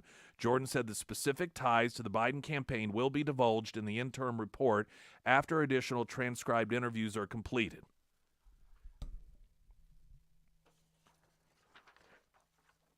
I don't think this is a major surprise to anyone, though what might be more to the story, if you will, that many people will take from this is how specifically crafted it was to play out. So, in other words, I think a lot of people figured, well, these were just a bunch of people who hated Trump. And they're old security guys, old national security guys, and they're like, you know what we ought to do? We ought to just write a letter and say this looks like misinformation because this could hurt Biden, and we want Biden in there. And so they got together, they did it, they released it, and then it just gave the media the ability to not cover the news. It appears, however, if what's Jordan is discovering here is that it was much, much, much more deliberate than that, up to and including coordinating with the media, the Biden campaign, coordinating the efforts in order to get this letter signed by what would be 51 individuals that would then be provided to the media with people involved instructing the media outlets, here's how we want you to cover it. And we saw how they did. They would not cover it. I mean, had you ever... It falls into place and it makes sense. The media had never had any problem covering information that they could claim was proof Russia wanted to get Trump elected, right? I mean, anything that they could find, any allegation. And here was another allegation. But instead of covering the story from that angle, that here's further proof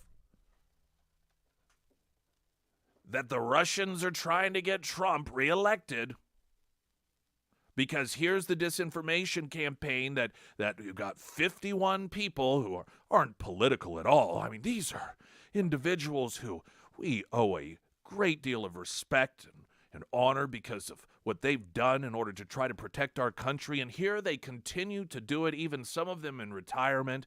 And so, you know, it's important for us to acknowledge what it is that they found. Instead, it was used to go radio silent on the issue altogether. Why did they all decide we aren't going to cover this? Because, again, the Hunter laptop story itself, it was feared would be damaging to Biden's election campaign. But that hasn't in the past stopped the media from hitting it from the angle of, well, here's why it's bad for Trump. They chose not to do that. They chose to keep their mouths shut. Well, there's not really any story here whatsoever. Oh, the fact that you have 51 intelligence people claiming that this was an attempt by Russia. You notice there wasn't any investigating into that? Wouldn't that have been, if they really truly believed that to be the case, that would have been fantastic news for the media to dig into that, figure out where it came from, you know, what names are attached to it. Are these individuals that anyone in Trump world has any sort of relationship with? But they didn't do any of that. And I suspect it was because, and what we may find out whenever Jim Jordan reveals all of the information, it's because they knew what the point of this letter was. They knew that none of this was grounded in a real true belief that there was a Russian effort to get Trump elected by spreading disinformation about the Bidens. They knew that that wasn't the case, so there's no point in investigating that. It was all about one thing and one thing only, and that was getting Biden elected. And according to one research study, that's exactly what it did. Springfield's Talk 104.1, I'm Nick Reed.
Representative Cori Bush's campaign funneled thousands of dollars to her new husband for private security services in recent months, records reviewed by Fox News Digital show.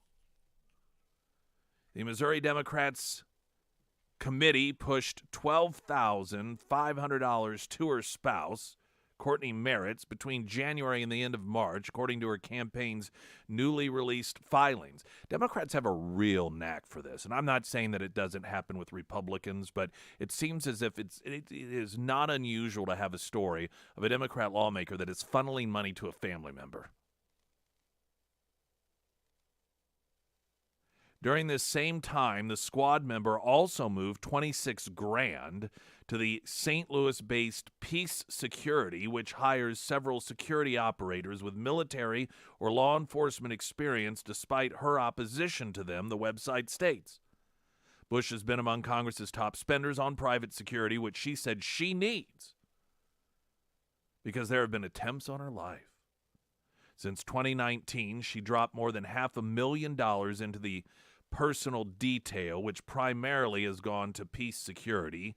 Bush and Merritt's, meanwhile, tied the knot in February of this year. When her office confirmed their marriage, they said they had been together before she took office in 2021, more than a year before she added him to her campaign payroll in January of 2022. Last year, he collected $50,000 from her committee, while it simultaneously paid hundreds of thousands of dollars to a private security firm. And despite the security payments, Merritt's did not have a private security license.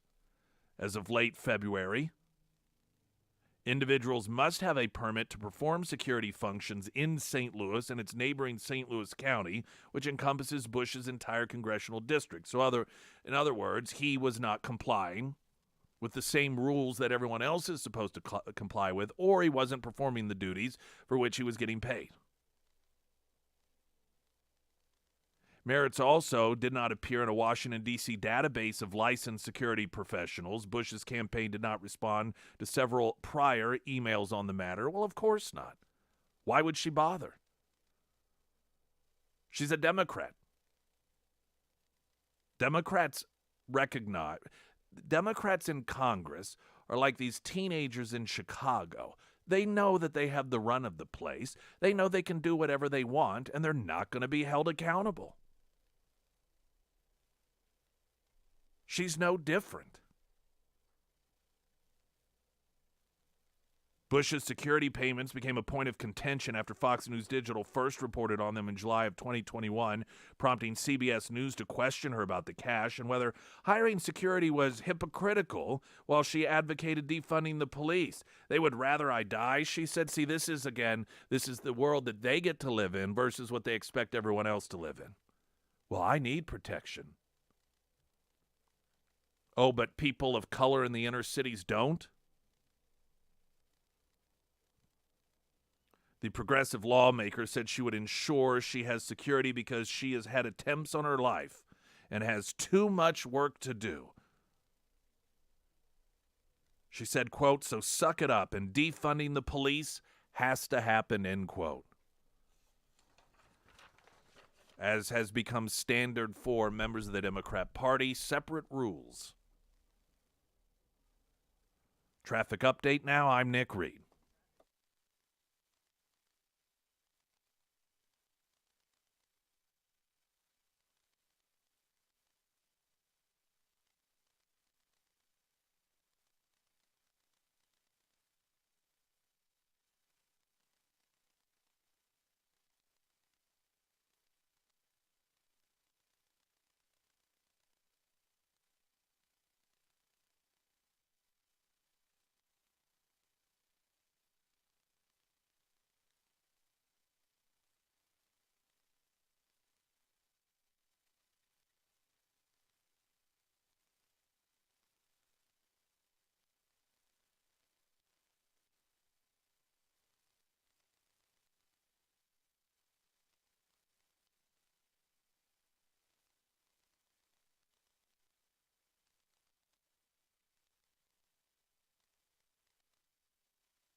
First alert forecast.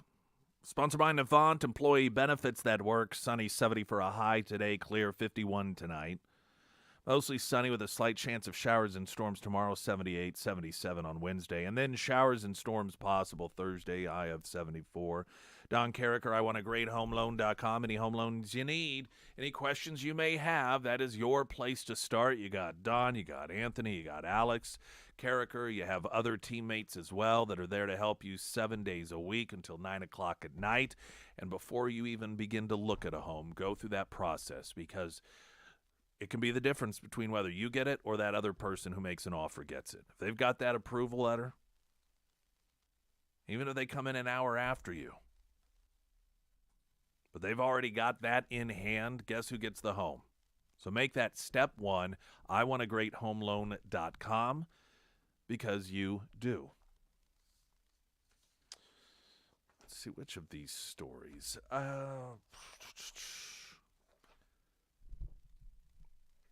The Washington, there's this, you may have heard about this Friday, it really began to develop Friday, the Washington state bill that would strip parents' rights to intervene on their kids' medical care in certain circumstances. It passed the House in Washington state, clearing its pathway to be signed by Governor Jay Inslee. Senate Bill 5599 reads, an act relating to supporting youth allows host homes for runaway youth to house youth without parental permission. Furthermore, the host home do not need to notify parents about where their kids are or if they are getting medical interventions, if there is a compelling reason not to, which includes a youth seeking protected health services. The protected health services includes gender-affirming care, which, given the fact that 80% of young people grow out of it, tells us that it's not actually gender-affirming care, is it?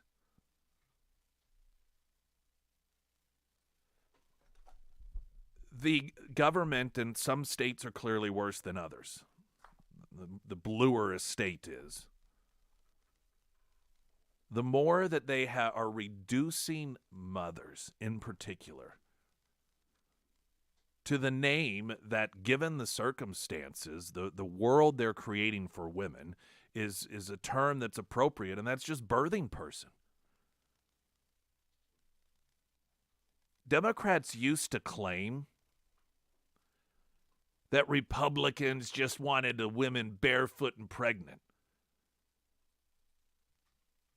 But look what the Democrat Party has reduced women to. Birthing people. That's what you do. That is your role in society when it comes to your contribution. It is, you are a birthing person. That's the title that they have laid upon you. That is the title that they insist be used to describe you, a birthing person. Not even a woman. They've taken that from you, or they're trying to take it away from you. And when you see moves like this out in Washington State, where they say that a child, get some 12-year-old,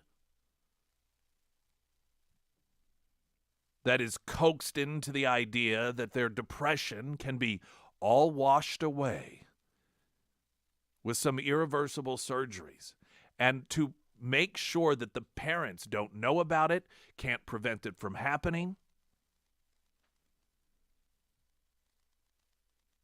They are stripping away everything about parents that make parents parents, other than with the mother, which we can't call mother. You are a birthing person. You are essentially, to the Democrats, an incubator.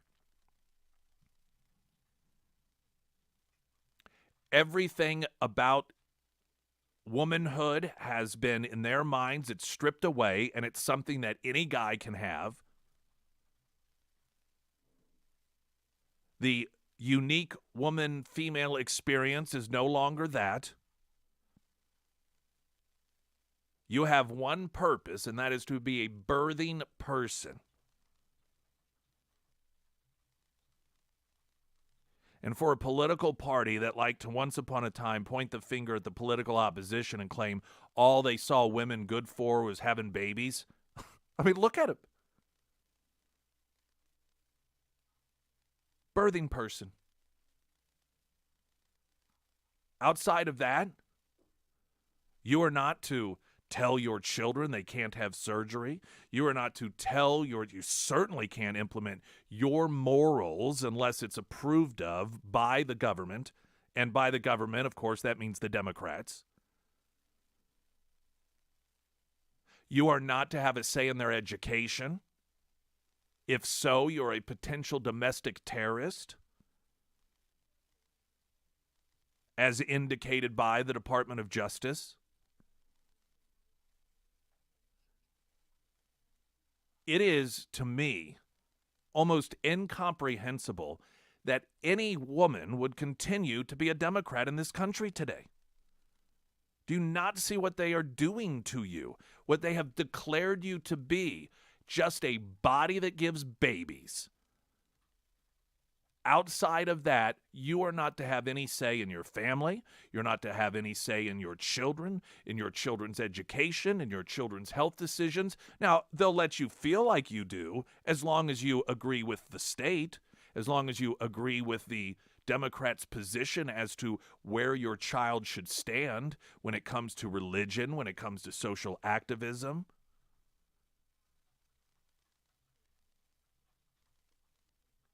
They are successfully peeling away every bit of humanity that goes into raising a child. And frankly, these are also the same people that oftentimes they will complain about, well, where are the parents? Why aren't the parents here? You know, we hear this, Chicago, this is a perfect example. You had those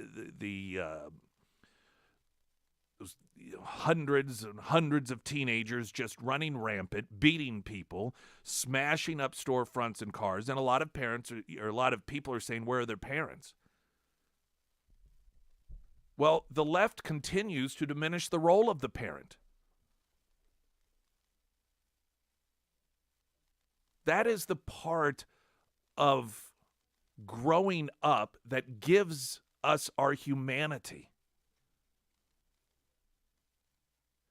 That keeps us on I mean, that's where our values, that's where they come from. They get instilled. But as we continue to see the left drive that wedge between mom and dad and kid, is it any wonder that they are growing up with a greater likelihood that there's no sense of direction? There's no sense of right or wrong. They're desperately seeking anything to give them a sense of meaning.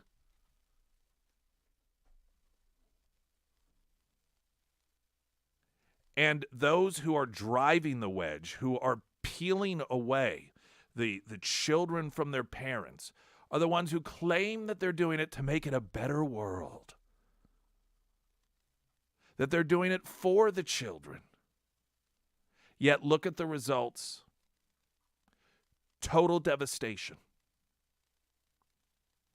Devastation for a child that you think about, so many kids are growing up today without having that connection, those values instilled by parents. And so many of us still have that, and we still provide that. But look what they're actively attempting to do, largely in the school districts.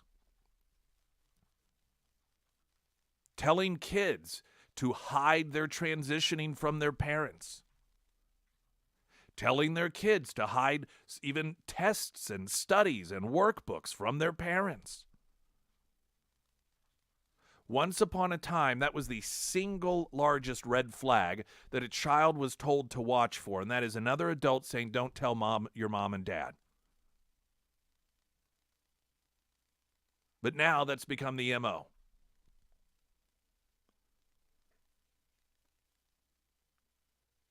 And without sounding too apocalyptic, I suppose, Listen to this story regarding the United Nations. New UN-backed legal recommendations normalize sex with minors. A shocking new report by international legal experts with the backing of the United Nations appears to open the floodgates to normalize sex with minors. The Geneva-based International Commission of Jurists wrote in March, sexual conduct involving persons below the domestically prescribed minimum age of consent to sex may be consensual in fact, if not in law. The report is titled The 8 March Principles for a Human Rights-Based Approach to Criminal Law Prescribing Conduct Associated with Sex, Reproduction, Drug Use, HIV, homelessness, and Poverty. It is published front and center on the group's website. While it doesn't currently call for decriminalization of sex between adults and kids, it states that children have both the capacity and the legal right to make those sexual decisions. Now, how long have I been saying? How on earth can you claim that a child who is a minor is of sound enough mind to make decisions about irreversible surgeries, but then claim they shouldn't be able to have sex with adults? And that's exactly what this UN piece here is noting. Yeah, they're 8 years old, 9 years old. Now, the UN is known for essentially, particularly in Africa, of running camps, places that young people in impoverished areas of the countries, they could come get aid, a lot of it medicine, a lot of it food, and trading it for sex. UN workers, and they've been caught a number of different times doing this. I suspect it still occurs, where they would not give medicine or food to kids unless the kids had sex with them.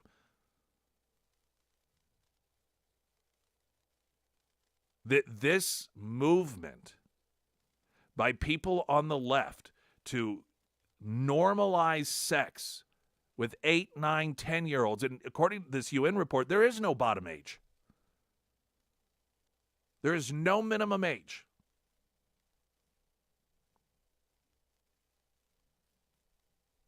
People who are in charge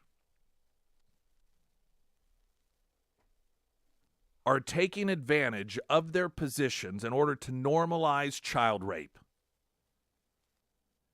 And what is unfortunately occurring when it comes to the discussion here in this country, with Republicans being opposed to such things, sadly, the instinct of many Democrats is just to take the opposite position because Republicans are bad. And this is how we're inching closer and closer and closer.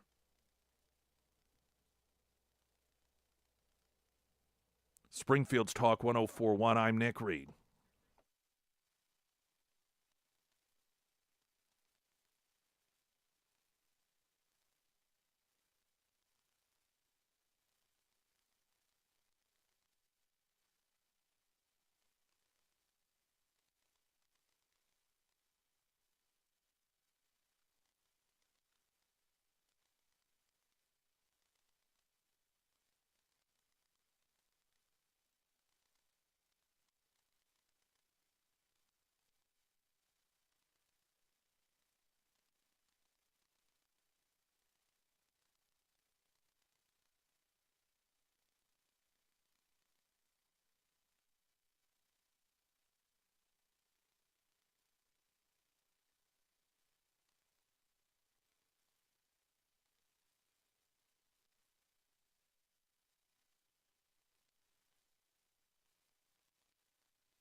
Read to you some more. It's just almost incomprehensible.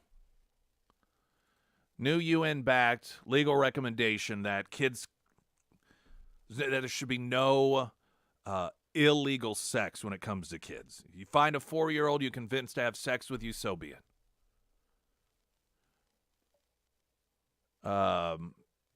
According to so there's a lot of obviously shock amongst normal people who are active on social media. Social media influencer Ian Miles Shang tweeted over the weekend to his 538,000 followers, according to the United Nations, children may consent to sex with adults. This has been their plan all along.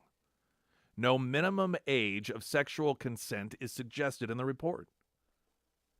It was released on March 8th in recognition of International Women's Day, the Commission states online, suggesting there's a connection between women's rights and age of sexual consent. The once unthinkable recommendation from an international cabal of global elite legal minds appears to suggest that pedophilia could be normalized. Fox News noting that it touched off a horrified reaction on social media around the world. Former NHL star and Canadian Olympic gold medalist Theo Fleury noted on Twitter, the UN is full of pedophiles. Women's rights activist Michelle Urareu of Melbourne, Australia, noted this hideous UN report seeks to decriminalize sex, even between children and minors, evil. She notes that its publication on International Women's Day succeeded in gaslighting women everywhere. The International Commission of Jurists added in its report, quote, in this context, the enforcement of criminal law should reflect the rights and capacity of persons under 18 years of age to make decisions about engaging in consensual sexual conduct and their right to be heard in matters concerning them. It said further, pursuant to their evolving capacities and progressive autonomy, persons under 18 years of age should participate in decisions affecting them with due regard to their age, maturity, and best interest, and with specific attention to non-discrimination guarantees. This is all pedophile talk. This is rationalizing pedophilia. I suspect what will happen is that, and there should be universal outcry. This should not be a right-wing outcry. This should not be of concern only to conservatives.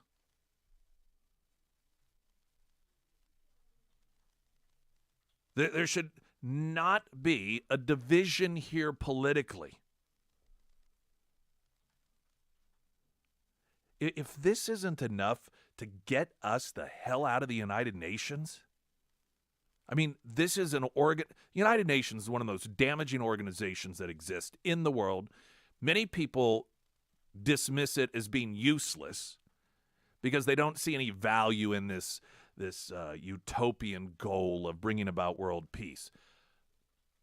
The United Nations is not without worth. The problem is the worth is for the bad guys in the world. It gives people like Kim Jong-un a place at the table. It puts some of the leaders of human atrocities on this planet as the head of human rights commissions. And it writes up reports saying, hey, 5-year-olds are old enough to decide if they want to have sex with an adult.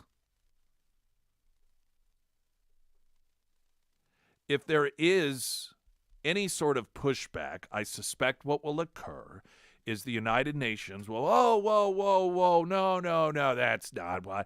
This is taken out of context, and it's just sort of discussion and so forth. But this is how they normalize these things.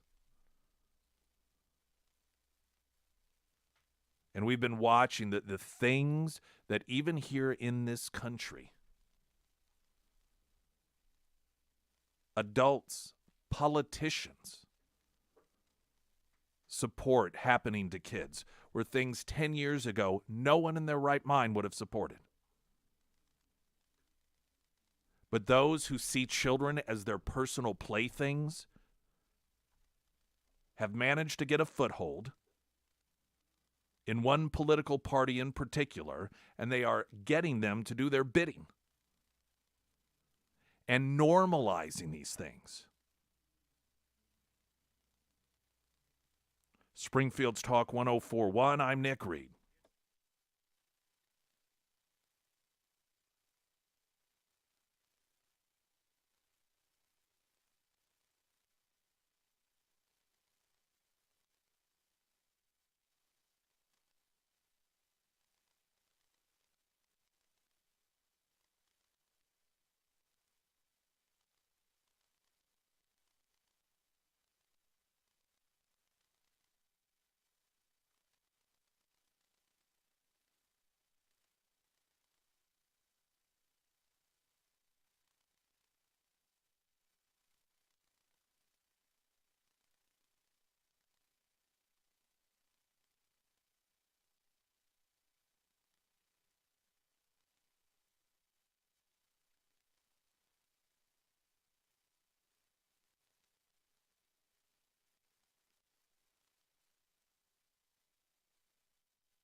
Aller Building Company, OLLER.